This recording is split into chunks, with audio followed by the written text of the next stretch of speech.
So আজকে চলে গেছিলাম ফ্রেন্ডের বোনের বিয়েতে। ও মা, যেতে না যেতে দেখি সিঁদুরদান স্টার্ট আছে। সো এইসব সিন কেউ কখনো মিস করে না।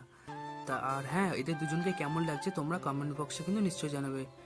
আর ওখান থেকে চলে গেছিলাম মেন সেকশনে। ওখানে যেতে না যেতে নিয়ে নিয়েছিলাম নান, আর তার সাথে ছিল চানা মশলা। আর এইটা খেতে না খেতেই চলে আসলো প্লেন রাইস। আর হ্যাঁ, শুধু কিন্তু প্লেন রাইস ছিল না, প্লেন রাইসের সঙ্গে ছিল দই কাতলা। আর হ্যাঁ, আপনাদের কোন খাবারটা ফেভারিট ওটা কিন্তু নিচে কমেন্ট বক্সে নিশ্চয়ই জানাবেন।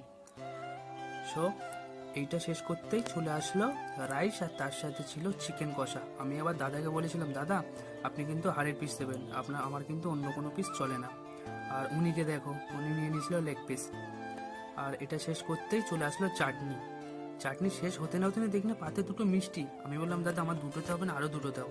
আর আমরা করি এখন আইসক্রিম পার্টি। ততক্ষণের জন্য টাটা, দেখা হচ্ছে নেক্সট ভিডিওতে।